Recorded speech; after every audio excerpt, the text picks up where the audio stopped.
one of the many things that occurred during my campaign for recalling the governor of California, campaign that lasted about 8 weeks.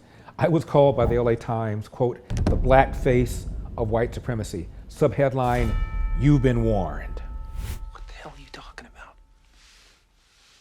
And during the campaign, I had an interview with the editorial board of the LA Times. And I brought up, before they got started, the fact that I was called the black face of white supremacy. They were not pleased. Good morning, Larry. Thanks for doing this. Jim, do you mind if I just say a few things before you get started? Go ahead, sure. Thank you. I believe that the coverage of my candidacy by the LA Times has been immensely unfair, grossly unfair. To call me the black face of white supremacy is beyond the pale. You also had another writer who all but called me a black David Duke. I find that enormously, enormously offensive. Your newspaper twice endorsed Barack Obama. There's a picture of Senator Obama standing next to a smiling Louis Farrakhan, who in my opinion is the nation's leading anti-Semite. Alan Dershowitz said had he seen that photograph, he never would have voted for him. If you ever wrote any article scathing about Barack Obama standing next to Louis Farrakhan, I never saw it. If Larry Elder stood next to David Duke and was smiling, I would dare say you should write a scathing piece about that and should say that I should get out of the race, but I don't see the same kind of thing on the other side. Al Sharpton is a Democrat kingmaker. If you Google Al Sharpton and Democrat kingmaker, you need to stand back. This is the man who during the Crown Heights riot in 1991 said if the Jews want to pin their yarmulkes on their hat, they can come over to my house and get it on. That's just one of a series of offensive things this man has said over the years, yet he is a Democrat kingmaker. And if your newspaper ever wrote anything denouncing Al Sharpton for those kinds of things, I never saw it. He's in the streets of Ferguson yelling, no justice, no peace, before one word, Jim, one word of testimony was taken. And as you know, the officer was completely exonerated. So this thing has been completely unfair to me.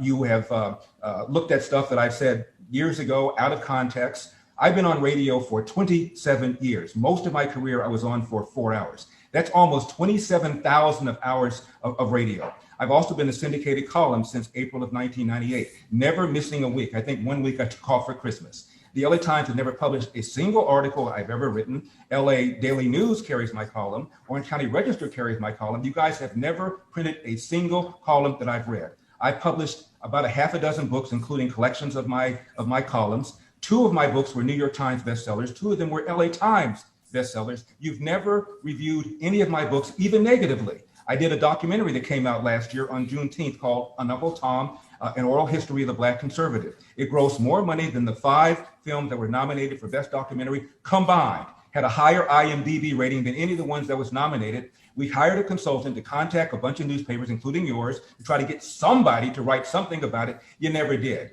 2 people in your newspaper over the years have written I've written pieces about me. One, a guy named John Mitchell, which I thought was a fair piece. Another one named Patrick Goldstein, who I think is still with the LA Times, also wrote a fair piece. Outside of that, it's been radio-free silence on Larry Elder my entire career, even though I'm from Los Angeles, from the hood, went to public schools, the kind of story you guys love to talk about on Spectrum One, which I get. I get Spectrum One, and on the morning, there'll be somebody about somebody from LA who's been an artist, somebody from LA who's a writer, somebody from LA who's a dancer, somebody from LA who's a filmmaker, but you've never, ever, ever interviewed me for any of my stuff, ever. It is completely unfair. I know you don't like my politics. I don't like high taxes. I don't like high regulation. I want to cure borders, all of which you guys are opposed to. You supported, for example, Proposition 16, for crying out loud, to use race again as a factor for college admissions and for hiring and for contracting. And when the voters in 1996, I think it was, voted against that, you guys wanted to restore it.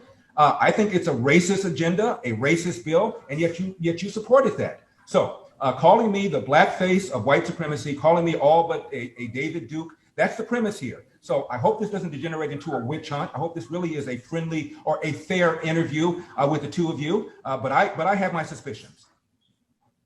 Okay, well, I'm glad you got that. We're able to get that off your chest. And I understand that you're not happy with the LA Times coverage.